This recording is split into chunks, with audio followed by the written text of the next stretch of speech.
Welcome back to our channel. ఇక మనం ఈ ఏడాది రాశి ఫలాలు తెలుసుకుందాం. ఇక ప్రజెంట్ మనతోటి కోయరాజు గురూజీ, బ్రహ్మం గురూజీ ఉన్నారు. ఒక్కసారి మాట్లాడదాం. ఈ ఏడాది మొత్తం ఉండే రాశి ఫలాలు ఏంటి, ఎట్లా ఉండబోతున్నాయి అని తెలుసుకుందాం. నమస్కారం. నమస్కారం. సో ఈ ఏడాది రాశి ఫలాలు ఎలా ఉండబోతున్నాయి? ఈ సంవత్సరం అనగా ముందుగా యూట్యూబ్ ప్రేక్షకులందరికీ నమస్కారం. అయితే ఈ సంవత్సరం అనేది విశ్వస్తనామ సంవత్సరం 2025. అందరికీ శుభాకాంక్షలు. అయితే ఈ సంవత్సరం అనేది మేషరాశి గల్ల వాళ్ళకి నుంచి ముందుగా మనం తెలుసుకోవాలి.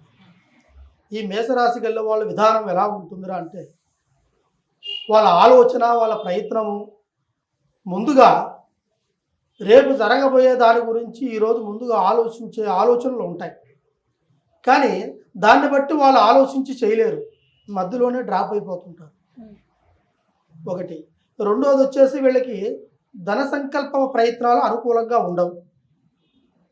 ఆదాయం అనేది 6 భాగాలుగా ఉంటే ఖర్చు 8 భాగాలుగా ఉంది. వీళ్ళ నడవడికిన మాట ప్రకారం చూసుకుంటే ఒక గంటకు 2 విధమైన ఆలోచనలు చేస్తుంటారు, కానీ ఒకటి కూడా స్థిరంగా నిలబడరు. మనసులో ఉన్నది ఒకటి, వాళ్ళు ఏదనుకున్నా కూడా అది చేయలేరు వాళ్ళు. తర్వాత వాళ్ళ ఆలోచనలు బట్టి కుటుంబంలో ఆర్థిక సమస్యలు కూడా కొన్ని పెరుగుతుంటాయి. గత సంవత్సరం కంటే ఈ సంవత్సరం తెలివిగాను ప్రయత్నంగాను చేసే అవకాశాలు ఉంటే మాత్రం ఈ సంవత్సరంలో వాళ్ళకి ఈ జనవరి నెలలో వాళ్ళకి అనుకూలంగా ఏర్పడి గత సంవత్సరం కంటే ఈ సంవత్సరంలో అనుకూలంగా పొందే అవకాశాలు ఉన్నాయి. కానీ కుటుంబ పరంగా భార్యాభర్తల మధ్యలో కూడా కొన్ని కలహాలు అనేది ఉన్నాయి వీళ్ళకి. అదేవిధంగా వీళ్ళ అనుకున్న కార్యక్రమాలు కూడా ఏ కార్యక్రమాన్ని సంపూర్ణంగా చేయలేరు. ధనలక్ష్మి కూడా అనుకూలంగా ఉండదు. చెయ్యాలనుకొని సంపాదించుకోవాలని అనుకుంటేనే తప్ప దాన్ని నిలబెట్టుకోలేరు. రావాల్సింది రాకుండా పోయేది పోతూనే ఉంటుంది, కానీ వచ్చింది మాత్రం చేతులు నిలబడదు. అదేవిధంగా వీళ్ళకి ఏ పని చేయాలనుకున్నా కూడా ఆ పని మీద శ్రద్ధ పెడతారు, కానీ దాన్ని బట్టి సంపూర్ణంగా పూర్తిగా చేయలేరు. అది మధ్యలోనే ఆగిపోతుంటారు.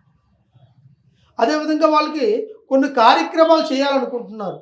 ఆ కార్యక్రమాలు కూడా ముందుగా ఎవరితో చెప్పి చేస్తే జరగదు వాళ్ళకి. అలాగే చెప్పి చేసే అలవాటు ఈ మేషరాశి గల వాళ్ళకి ఎక్కువగా ఉంటుంది. దానివల్ల వాళ్ళు సంపూర్ణంగా చేయలేకపోతున్నారు కార్యక్రమాలు. అదేవిధంగా వాళ్ళ కుటుంబంలో చిన్నపాటి వ్యాపారస్తులు కావచ్చు, లేదు ఉద్యోగస్తులు కావచ్చు, వ్యవసాయం చేసేవాళ్ళు కావచ్చు, కానీ ఆర్థిక సమస్యల్ని గత సంవత్సరం కంటే ఈ సంవత్సరం కొంచెం సులభంగా పోయే అవకాశాలు ఉన్నాయి. ఈ జనవరి నెలలో వీళ్ళకి అనుకూలంగా ఈ సంవత్సరం యందు పట్టుదలతో ప్రయత్నం చేస్తే ఖచ్చితంగా వాళ్ళు అనుకున్న కార్యక్రమాలు ముందుకు నడిపించే యోగ బలం అనేది ఉంది. తర్వాత వీళ్ళు ఏ పని కార్యక్రమం చేయాలనుకున్నా కూడా ఆ కార్యక్రమాలు మాత్రానికి సంపూర్ణంగా చేయలేరు. తర్వాత వీళ్ళ విషయాల్లో ఏది చేయాలనుకున్నా కూడా అయిన వాళ్ళ దగ్గర కొంచెం విరోధం పెరుగుతుంటుంది. మాట ఇచ్చిపుచ్చుకునే కాడు కావచ్చు, అయిన బంధుత్వంలో కావచ్చు, కావాల్సిన వాళ్ళు కావచ్చు, రక్త బంధుత్వం కావచ్చు, వీళ్ళ దాంట్లో కొంచెం విరోధాలు కూడా పెరుగుతుంటాయి, చూపులు పెరుగుతుంటాయి. దానివల్ల వాళ్ళకి కుటుంబంలో భార్యాభర్తల మధ్య కావచ్చు, అన్నదమ్ములు తల్లిదండ్రులు ఎందుకు కావచ్చు అనుకూలంగా ఉండదు. ఇకపోతే చదువుకునే పిల్లలు అయితే మాత్రానికి శ్రద్ధ పెట్టి చదవలేరు. వాళ్ళు పెద్ద చదువులు చదవని MTech, BTech, engineering, civil engineer, software engineer కావచ్చు, వీళ్ళు ఎంత చదివినా కూడా వీళ్ళకి మైండ్ సెట్కి ఎక్కదు.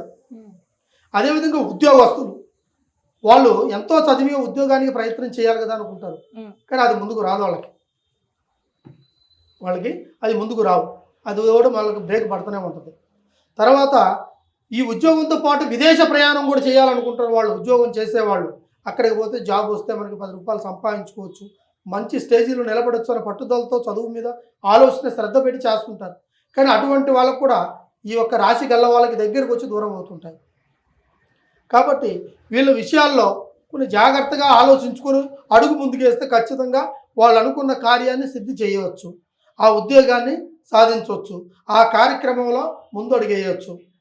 ఈ మేషరాశి గల వాళ్ళకి కుటుంబ సంకల్పంతో పాటు వాళ్ళ బ్రతుకుదొరి విధానాన్ని కూడా ఒక స్టేజ్ నుంచి ఇంకో స్టేజ్కి తీసుకొచ్చుకునే అవకాశం అనేది వాళ్ళకు ఉంది.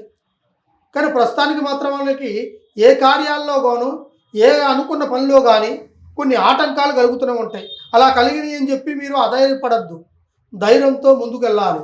అప్పుడు మీకు ఈ రాశి గల వాళ్ళకి ఈ జనవరి నెలలో మీరు అనుకున్న కార్యక్రమాలు కావచ్చు, నెక్స్ట్ మంత్ కావచ్చు, మీకు అనుకూలంగా జరిగి ఖచ్చితంగా మీ యొక్క కుటుంబ బలంలో ఈ రాశి గల వాళ్ళకి అద్భుతమైన ఫలితాలు పొందే అవకాశం కూడా ఈ మేషరాశి గల వాళ్ళకి ఉంది.